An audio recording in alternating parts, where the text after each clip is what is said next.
Boa noite, paz do Senhor, irmãos queridos. Glória a Deus, estamos aqui reunidos na Igreja de Interlagos, né? Para quem não sabe, né, meu nome é Hélio Pilvezan Filho, eu sou pastor aqui da Igreja de Interlagos. Hoje é dia 21/12/2025, ou seja, bem pertinho do Natal.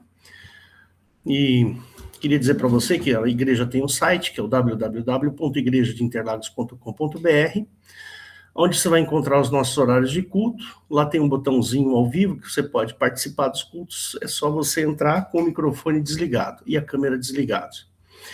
Todos os nossos cultos são gravados e disponibilizados no canal do YouTube Igreja de Interlagos. Também estamos no Instagram, no Facebook. Siga-nos lá. Perguntas podem ser encaminhadas para o e-mail faleconosco@igrejadeinterlagos.com.br, o que nós vamos responder com muita alegria. Você pode também encontrar o meu telefone de WhatsApp lá, você pode entrar em contato comigo pelo WhatsApp. Queria pedir para que você comente, curta e compartilhe, e diga de que local que você está nos assistindo aí. Quando você faz isso, o YouTube, ele acaba entregando estas gravações para outras pessoas que têm o mesmo interesse. Bom, seja bem-vindo.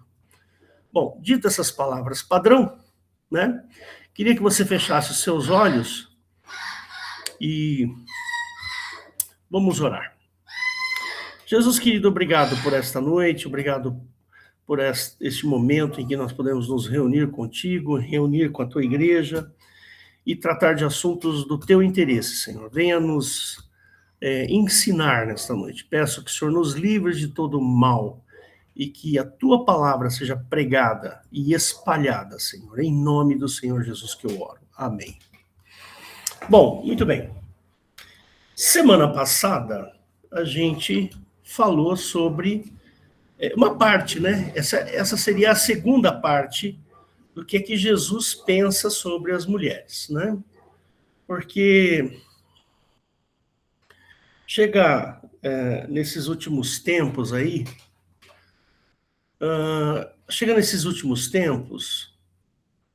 está tendo aí um movimento de anticristianismo, né?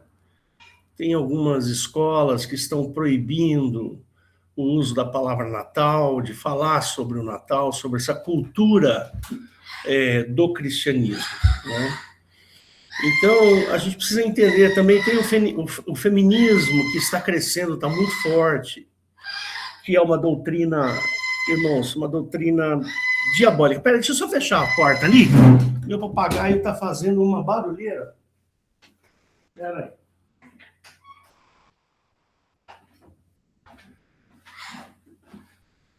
Se você gosta de silêncio, não tenha papagaio.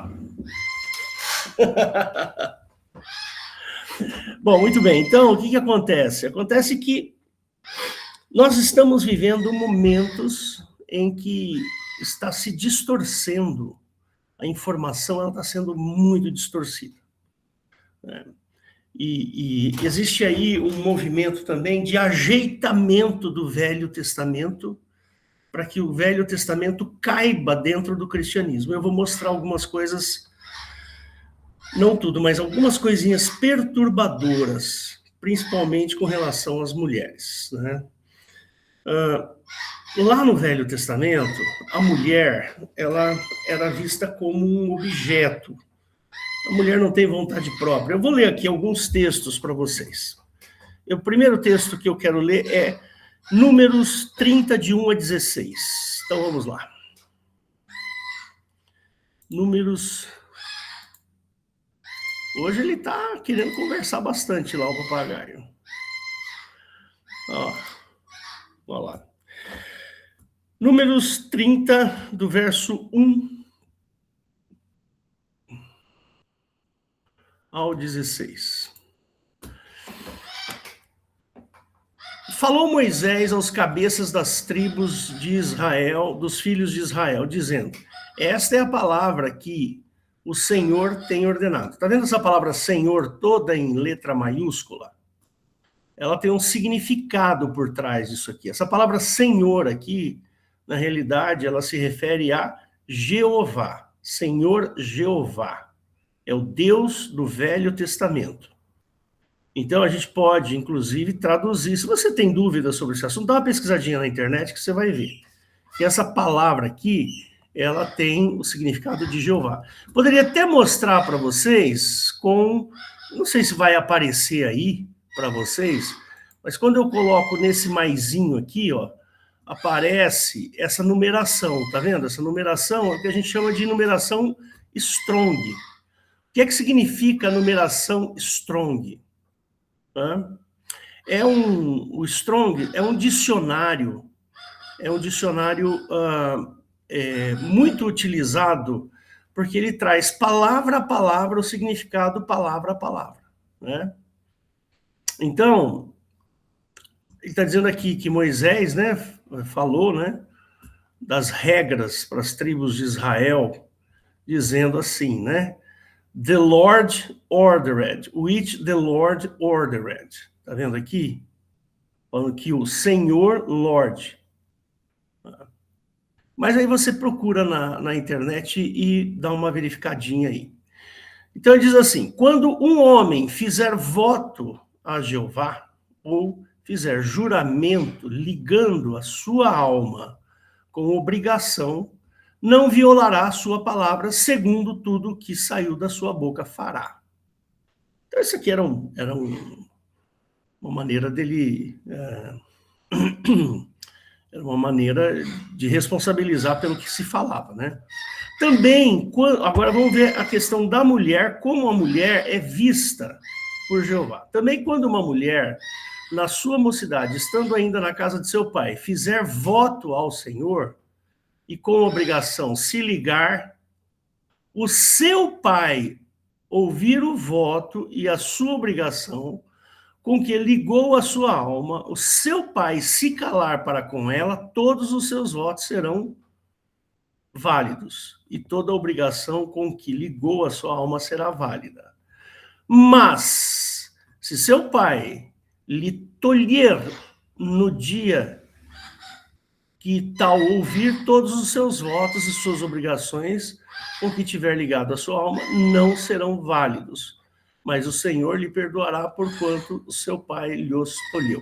Você percebe que a mulher, ela não tem a mesma autonomia que o homem. Então, ele está fazendo aqui uma comparação. Eu estou fazendo aqui uma comparação. O homem não. O homem, se fizer um voto, né, segundo tudo que saiu da sua boca, fará. É o que está no verso 2 lá. Mas a mulher não. A mulher precisa de validação de alguém. No caso, se ela for solteira, é o pai. Se ela for casada e for obrigada a alguns votos ou a pronunciação dos seus lábios com que tiver ligado à sua alma, e seu marido ouvir e se calar para com ela no dia em que ouvir, seus votos serão válidos. E se as suas obrigações com que ligou a sua alma serão válidas. Mas se seu marido lhe tolher no dia em que ouvir e anular seu voto, que estava obrigada, como também a pronunciação dos seus lábios, com que ligou a sua alma, o Senhor lhe perdoará. No tocante ao voto da viúva ou da repudiada, tudo com que ligar na sua alma, sobre ela será válido. Porém, se o voto da casada, porém, se fez voto na casa de seu marido, ou ligou a sua alma com obrigação de seu marido lhes anulou no dia em que ouviu tudo quanto saiu dos seus lábios, quer dos seus votos, quer da obrigação da sua alma, não será válido. Tá vendo aqui? Ou seja, a mulher tinha que ter uma anuência do marido. Essa era a questão. Todo voto e todo juramento de obrigação para humilhar a alma, seu marido confirmará ou anulará, tá vendo? O marido aqui é que vai anuir, né? Vai dar anuência, vai dar validade. Porém, se seu marido, de dia em dia, se calar inteiramente para com ela, então confirma todos os seus votos e todas as suas obrigações que estiverem sobre ela, confirmado-lhes tem. Portanto, se calou para com ela no dia em que o ouviu. Porém, se todo lhes anular depois que o ouviu, então ele levará a iniquidade dela. Estes são os estatutos que o Senhor ordenou a Moisés entre marido e mulher, entre pai e filha, na sua mocidade, em casa de seu pai. A mulher, ela tinha que ter alguém anuindo, né? Vamos ver agora Deuteronômio 24, quer ver? Deuteronômio 24, do verso 1 ao 4. Vamos ver sobre o divórcio. Veja só, nesses textos que a gente vai ler, a gente vai sempre ler da perspectiva do homem. Quando um homem tomar uma mulher e se casar com ela, não é quando uma mulher tomar um homem e se casar, é quando o homem tomar, tá vendo? Aqui a prevalência é masculina, tá vendo?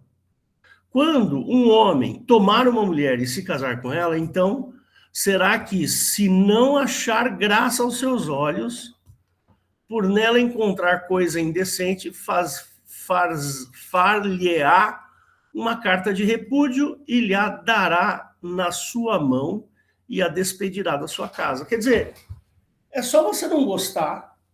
Vamos supor, você casou lá. Ah, beleza. Você casou, tal, não sei o quê. Aí na noite de núpcias você foi confirmar o casamento, consumar o casamento. E aí você não gostou do lance, você não gostou do ato sexual, porque a mulher ela não foi de acordo com a sua expectativa. Então, o que você faz? Dá uma carta de divórcio e manda ela embora. Percebe?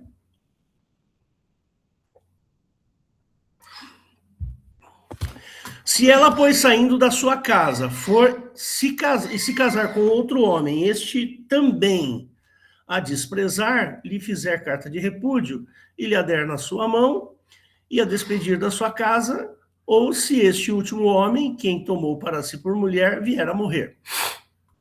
Então, seu primeiro marido, que a despediu, não poderá tornar a tomá-la, para que seja sua mulher, depois que foi contaminada, pois é abominação perante o Senhor. Assim, não fará pecar a terra em que o Senhor teu Deus te dá por herança.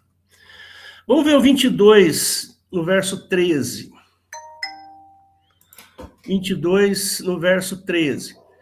Leis acerca da imoralidade sexual. Quando um homem tomar uma mulher e depois coabitar com ela e a desprezar, tá vendo aí? Coabitar significa ter relações sexuais. E lhe imputar coisas escandalosas e contra ela divulgar má fama, dizendo: tomei esta mulher, me cheguei a ela, porém não a achei virgem. Então o pai da moça e a sua mãe tomarão os sinais da virgindade da moça e levá-los-ão aos anciões da cidade à porta. E o pai da moça dirá aos anciões: eu dei minha filha por mulher a este homem, porém ele a despreza. Eis que lhe imputou coisas escandalosas, dizendo: não achei virgem a tua filha, porém, eis aqui os sinais da virgindade da minha filha. E estenderão a roupa diante dos anciões da cidade. Imagina o vexame, a vergonha que é isso aqui, né? Vergonha. Coitada da moça. Então os anciões da mesma cidade tomarão aquele homem e o castigarão. E o multarão em 100 ciclos de prata e os darão ao pai da moça, porquanto divulgou uma fama sobre uma virgem de Israel. E lhe será por mulher, em todos os seus dias não a poderá despedir. Porém, se isto for verdadeiro, isto é, que a virgindade não se achou na moça, quando um homem for achado deitado com mulher que tenha marido. Peraí, acho que eu pulei um versículo aqui, é o 21, né? Então levarão a moça à porta da cidade, da casa de seu pai. Os homens da cidade a apedrejarão até que morra, pois fez loucura em Israel, prostituindo-se na casa de seu pai. Assim tirarás o mal do meio de ti. Então, a mulher é o quê? A mulher é um objeto Simples. Para você ter uma ideia de que a mulher não tinha valor nenhum, ela podia até ser ajustada como prêmio, né? E esse caso é um caso bem emblemático, né? O caso de Josué 15, né? Em Josué 15, olha que coisa louca que é isso aqui, né? Do 13 ao 17. Mas Caleb, filho de Jefoné, deu uma parte no meio dos filhos de Judá, conforme ordem do Senhor a Josué, a saber, a cidade de Arba, que é Hebrom. Este Arba era pai de Anak. E Caleb expulsou dali, será que eu estou no lugar certo? Estou. Os 3 filhos de Anak, Sessai, Aimã e Talmai, gerados de Anak. Eu não sei se está certo, não. Está certo, sim. E dali subiu os habitantes de Debir, e fora antes o nome de Debir Kiriat Sefer. E disse Caleb: quem ferir a Kiriat Sefer e a tomar, lhe darei minha filha Axa por mulher. Espera aí. A gente sempre, assim, admirou, né, o Caleb, né, e o Josué. A gente sempre admirou esses dois. Mas olha, numa frase tão curtinha, né, num versículo tão curtinho, quem ferir a Kiriat Sefer e a tomar, lhe darei a minha filha Axa por mulher. Ou seja, a reputação do genro de Caleb, a reputação dele era mais importante do que os seus valores, né, a sua integridade moral e tudo mais, né? Podia ser um crápula, uma pessoa, sei lá o quê, uma pessoa maléfica ir lá, né, ferir Kiriat Sefer, e aí você tem que dar sua filha por mulher. Como um objeto, né? Axa era filha dele. Não tinha valor, era um prêmio, né? Eu tenho 2 filhas aqui, eu nunca as tratei como prêmio, né? Tem várias culturas, irmãos, tem várias culturas. Eu acho que a cultura cristã é uma das culturas que mais valorizam as mulheres. Depois eu vou mostrar isso para vocês. Tem culturas em que o cara, quando vai casar, o pai do sujeito que vai casar com a moça tem que dar um dote, dinheiro, né, pro pai da moça. Tem que dar dinheiro. É como se tivesse uma negociação ali. Mas veja, isso não é uma coisa assim, é maldade. Não, não é maldade, é cultura. É cultural, é diferente. Né? Pode ter sido maldade lá no passado, mas como isso virou cultura, né, é cultural. No cristianismo não é assim, né? A gente casa por amor, por afinidade. A gente casa porque conhece uma mulher ou conhece um rapaz, um homem que tem valores, que quer legar valores, né? Então, Axa, coitada da menina aqui, Axa virou um prêmio, né? De repente a menina era bonita e o Caleb falou assim, quem fizer isso, tal, não sei o quê, eu vou dar minha filha por prêmio. Né? Tomou-a, pois, Otniel, filho de Quinás, irmão de Caleb, e deu-lhe a sua filha Axa por mulher. Né?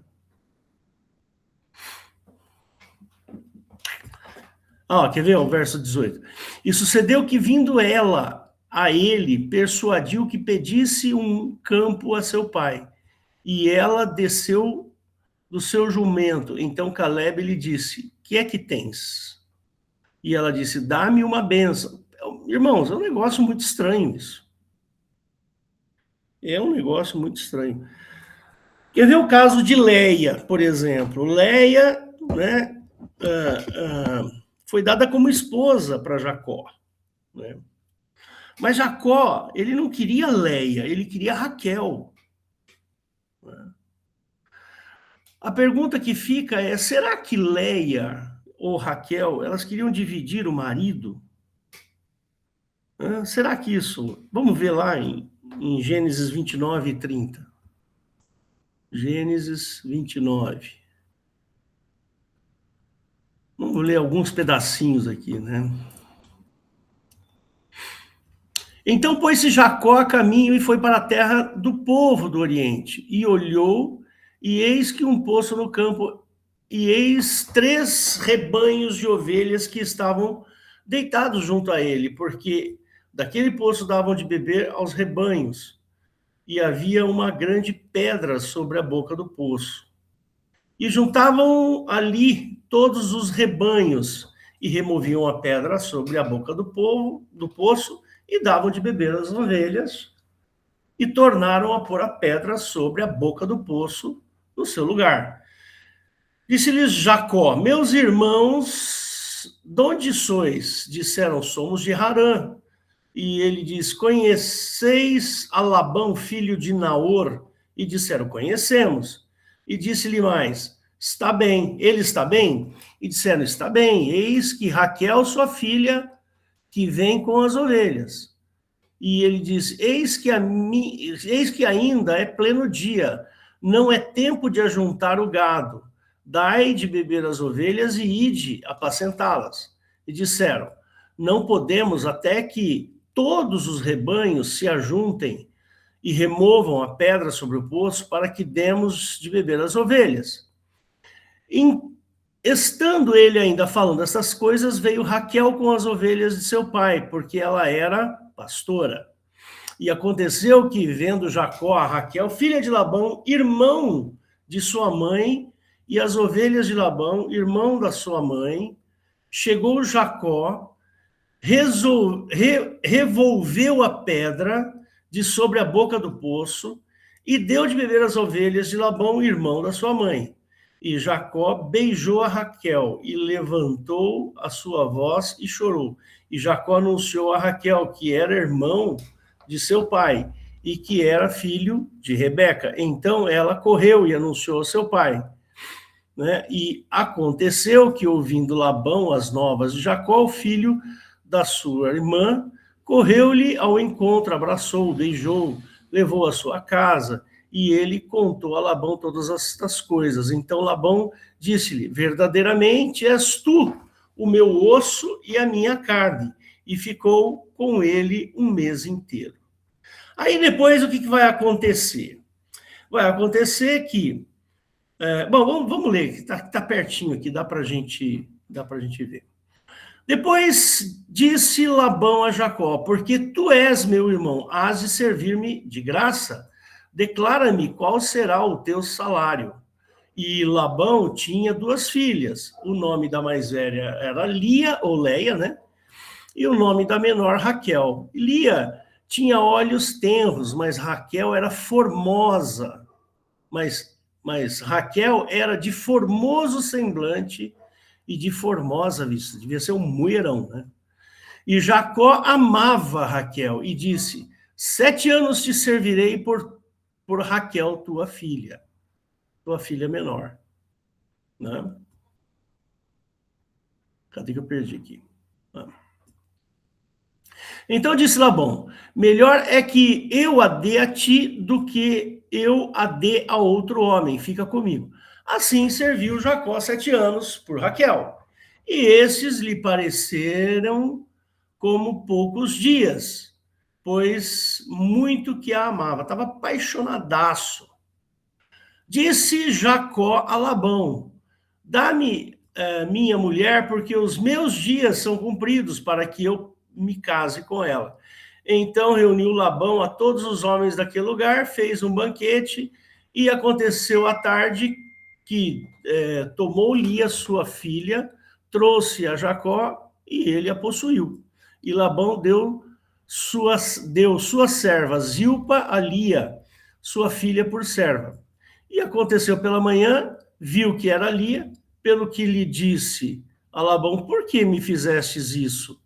Não te tenho servido por Raquel? Por que então me enganaste? O cara devia estar bebão, né, na hora de fazer o casamento, para não reconhecer, né? Disse Labão: não se faz assim no nosso lugar, que a menor se dê antes da primogênita. Cumpre a semana desta, então te daremos também a outra pelo serviço que ainda outros 7 anos comigo servires.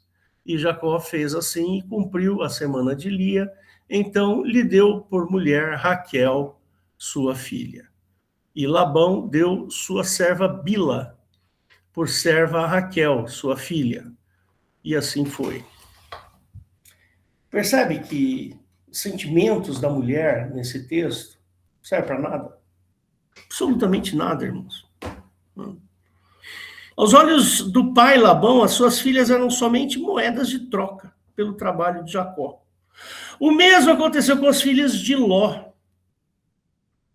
Se você ler lá em Gênesis 19, você vai perceber que Ló oferece suas filhas para que os anjos não sejam violentados.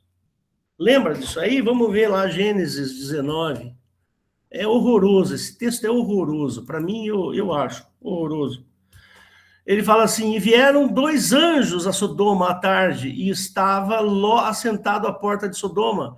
Vendo-os, Ló levantou-se ao seu encontro e inclinou-se com o rosto em terra, e disse: eis agora, meus senhores, entrai, peço-vos, em casa de vosso servo, e passai nela a noite, e lavai os vossos pés, e de madrugada vos levantareis, e ireis vosso caminho. E eles disseram: não, antes na rua passaremos a noite. E porfiou com eles muito, ou seja, conversou bastante, né? E vieram com ele, entraram em sua casa, e fez-se banquete, cozeu bolos sem levedura, e comeram. E antes que se deitassem, cercaram a casa os homens daquela cidade, os homens de Sodoma, desde o moço até o velho, todo o povo de todos os bairros. E chamaram Ló e disseram-lhe: onde estão os homens que a ti vieram esta noite?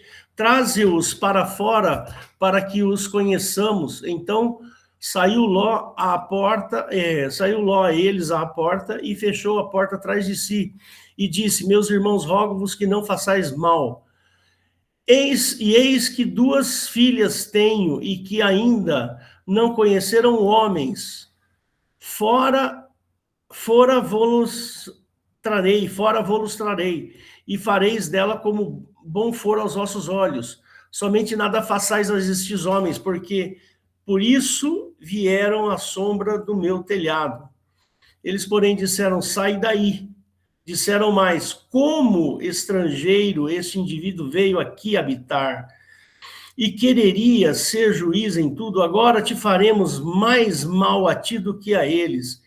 E arremessaram-se sobre o homem, sobre Ló, e aproximaram-se de arrombar a porta. Aqueles homens, porém, estenderam as mãos e fizeram entrar a Ló consigo na casa, e fecharam a porta, e feriram de cegueira os homens que estavam à sua porta da casa, desde o menor até o maior, de maneira que se cansaram para achar a porta. Então disseram aqueles homens a Ló: tens alguém mais aqui? Teu genro e teus filhos e tuas filhas e todos quanto tens na cidade, tira-os para fora desse lugar, porque nós vamos destruir esse lugar, porque o seu clamor tem aumentado diante da face do Senhor, e o Senhor nos enviou a destruí-lo. Então saiu Ló e falou aos seus genros e aos que haviam de tomar as suas filhas, e disse: levantai-vos, sai deste lugar, porque o Senhor há de destruir a cidade.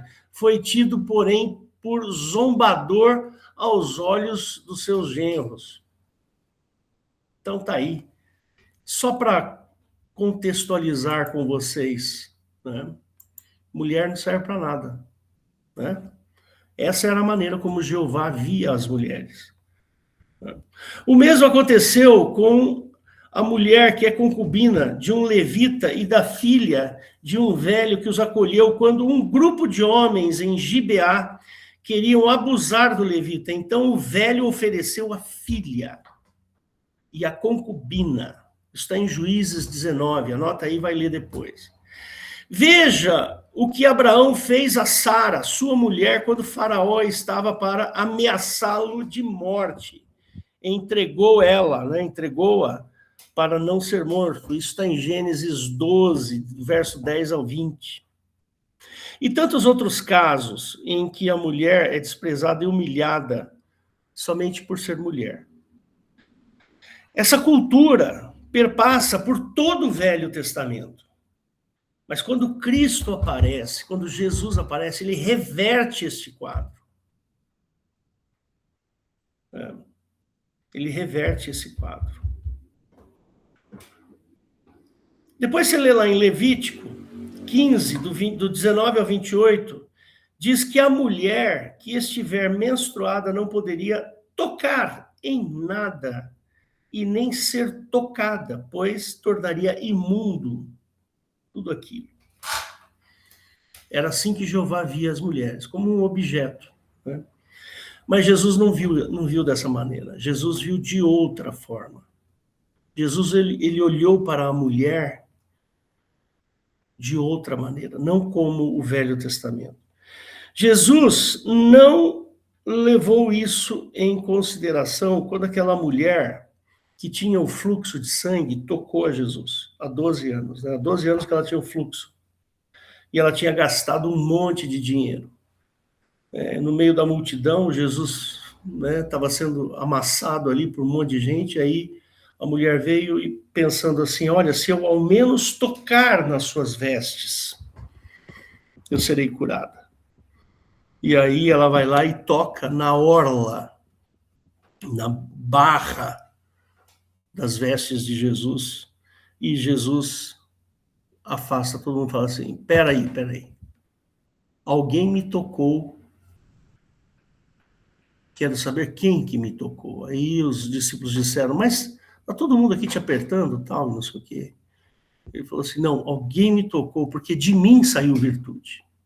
E aí a mulher, morrendo de medo, porque ela jamais poderia ter tocado a Jesus, ele falou, fui eu que toquei. E contou a história e Jesus curou ela. Está em Lucas 8, de 43 a 48, depois você lê lá.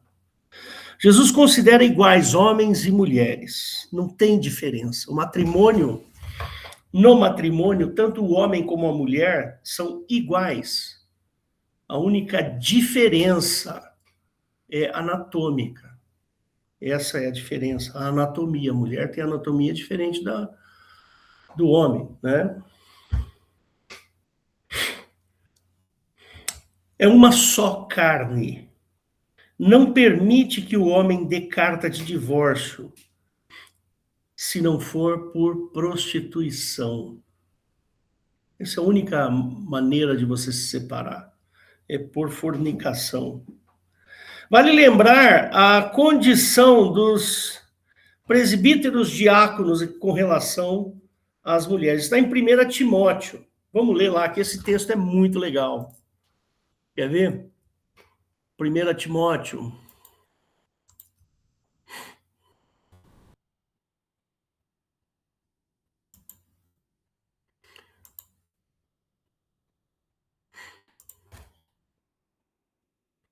Capítulo 3.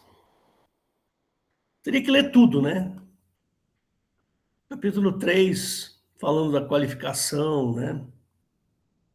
Mas ele termina.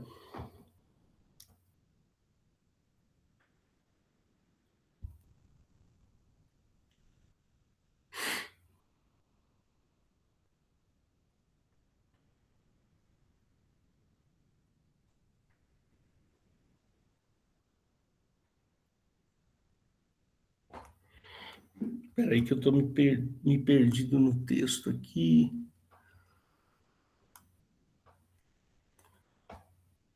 Da mesma sorte, os diáconos sejam honestos, não de língua dobre, não dados a muito vinho, não cobiçosos de tua ganância, guardando o mistério da fé numa consciência pura, e também estes sejam primeiros provados, depois sirvam.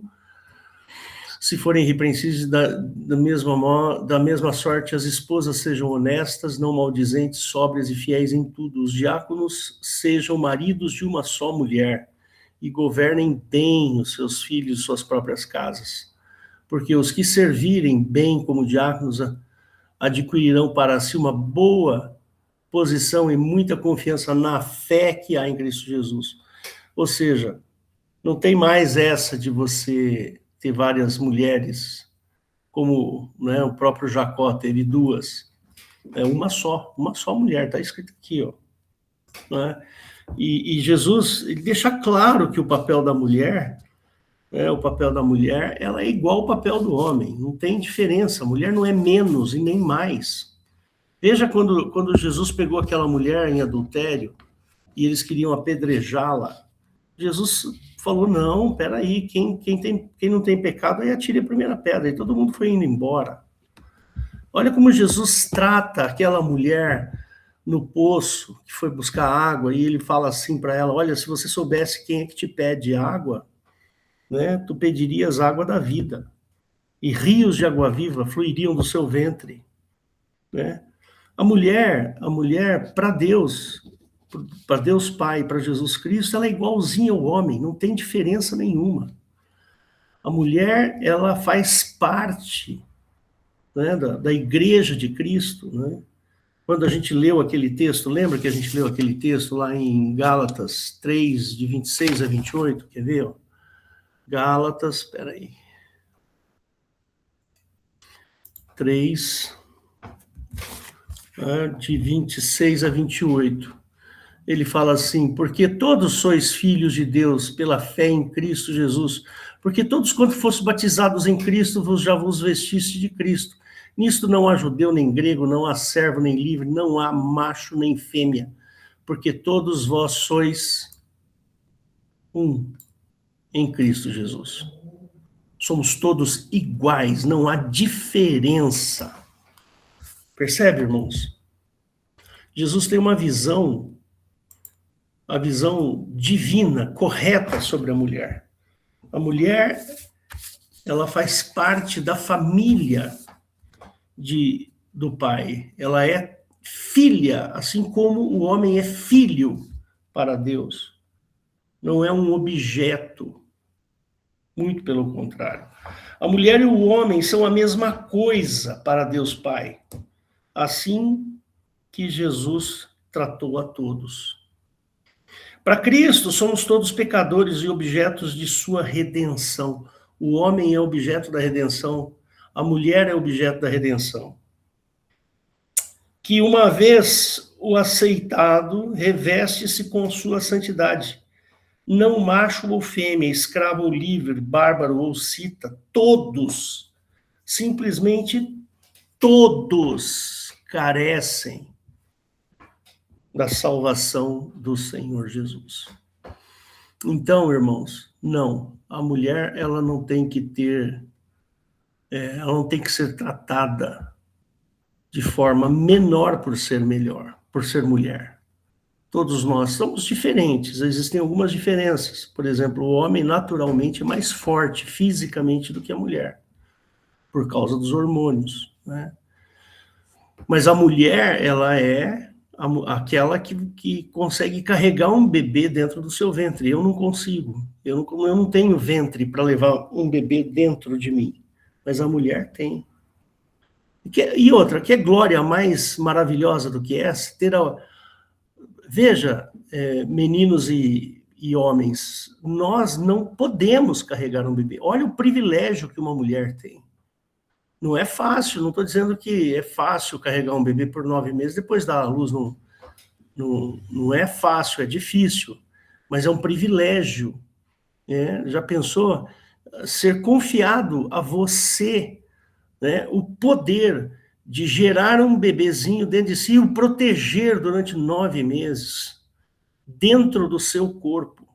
Aí eu lembro quando a Rosana engravidou, como ela temia ter que tomar remédio, ficar gripada. Por quê? Porque a coisa mais importante importante que existia para a Rosana era o conteúdo do seu ventre.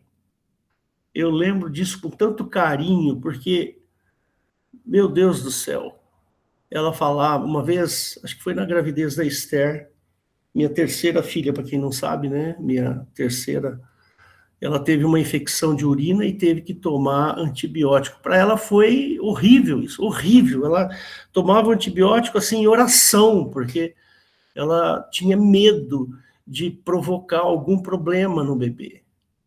A Rosana, ela carregou 3 filhos no seu ventre e os 3, para ela, tinham uma importância acima, além da vida dela, além, muito além. Né? Então, a beleza de se carregar um bebezinho dentro de si é uma coisa fantástica, irmãos, e nós, homens, não podemos. Eu nunca vou saber qual é a sensação de carregar um bebê dentro da barriga. Eu jamais vou ter essa sensação. E a minha esposa teve 3. Por 3 vezes ela carregou bebês dentro de si e teve o privilégio de ser a mãe dessas crianças. Então, irmãos, a mulher, ela não é mais e nem menos importante. Ela é igual. Só que nós, homens, nós precisamos olhar para as mulheres porque elas são mães, ou têm potencial de serem mães. E não tem coisa mais linda do mundo, coisa mais bonita no mundo do que você gerar um bebê. Não tem, irmãos, não tem. Não tem nada mais bonito do que uma mulher gerar um bebê. Não tem. Então, irmãos, todo o meu respeito, todo o meu respeito, toda a minha admiração, sabe, pelas mulheres, justamente porque são seres maravilhosos. Deus foi incrível em ter feito as mulheres do jeito que elas são. Né? E eu aqui em casa, eu tenho 3. Tenho o privilégio de ter 3 mulheres, a minha esposa e 2 filhas. Então, irmãos, o que é que Jesus pensa sobre as mulheres? Jesus pensa que a mulher é tão importante quanto o homem. O homem tem as suas tarefas, a mulher tem as tarefas dela. Coisas que a Rosana faz, eu não consigo fazer. Coisas que eu faço, ela não consegue fazer. Né? E eu acho que ainda mais, ela pode fazer uma coisa mais maravilhosa de todas as coisas no planeta Terra, que é gerar uma vida. Não tem coisa mais linda. Eliette, você que é médica, que você que é mãe também, avó agora, não tem coisa mais... Eu queria que você falasse um pouquinho sobre isso, porque é um negócio inacreditável. Entra aí, Eliette, por favor. A maternidade foi um presente de Deus, né, para as mulheres. E aí é toda uma diferença, né, de modo de pensar, de instinto, né, de modo de ver o mundo, do sentimento de preservação da sua prole, né. Então, a mulher não é nem mais fraca, nem mais forte que o homem. As características são diferentes. O homem tem a característica de protetor, de provedor, de organizador, né? E a mulher tem uma característica, apesar de ser mais frágil, vamos dizer assim, na sua força, mas a mulher é muito forte na sua determinação, é muito forte como coluna da sua casa, né? Então, não são seres um superior ao outro, e sim seres complementares. Nossa, essa é a melhor definição. Complementar. É bem isso mesmo. Né? Eu fico, às vezes, assim, chateado, porque... vou dar um exemplo na política, né? Porque tem pouca mulher na política. Não, elas têm os mesmos direitos, e são iguais os direitos dos homens e das mulheres. Só que é uma característica da mulher é ficar em casa. Muitas mulheres querem ficar em casa e cuidar dos seus filhos, percebe? O homem já é mais combativo. Se tiver uma briga para entrar, o cara entra na briga. A mulher não. A mulher ela é menos combativa. Não estou dizendo que todas são iguais, irmãos, pelo amor de Deus. O homem, na sua evolução, ele sempre foi briguento. Ele teve que brigar com a sua caça. Ele teve que lutar de sol a sol para fazer as suas colheitas. Ele teve que carregar os sacos de grãos nas costas. Enfim, o homem é combativo, é mais combativo do que a mulher. Por isso que você tem mais homens na política, mais homens como diretores de empresa. É natural isso. Agora, a gente não pode ficar com sentimento de culpa, porque lá no Congresso Nacional a gente só tem 10% de mulheres. Não, é uma escolha. As mulheres que escolhem, se elas escolherem serem políticas, que vão ser políticas. Aliás, tem mulheres ali fantásticas, aquela Ana Campanholo, a Carol Detoni, nossa, tem mulheres ali incríveis, né? Percebe? E a gente tem que dar esse mérito a elas. Agora, é uma opção, uma escolha, né? Porque tem mais mulher que faz... tem mais mulher que é enfermeira do que homem. Você quase não vê homem enfermeiro. Quando vê um enfermeiro, normalmente... não vou falar aqui, mas... É natural, a mulher tem mais facilidade para cuidar de corpos, de outros corpos. Então, é muito mais comum, por exemplo, uma mulher manipular um bebê. Ela é quem manipula o bebê quando o bebezinho está sujo, ela que vai lá e limpa. O homem, normalmente, ele está trabalhando, ele está lá fora. Então, não é desmerecedor isso, jamais. Eu tive experiências com enfermagem, experiências fantásticas. Uma vez eu fiz uma cirurgia e uma mulher que viu a minha dificuldade, uma enfermeira que cuidou de mim. Para mim, aquilo foi uma coisa dada por Deus para cuidar de mim numa situação que eu estava muito difícil. E assim vai, irmãos. A gente tem que parar desse pensamento. Para mim, o pensamento feminista é o pensamento mais machista que existe.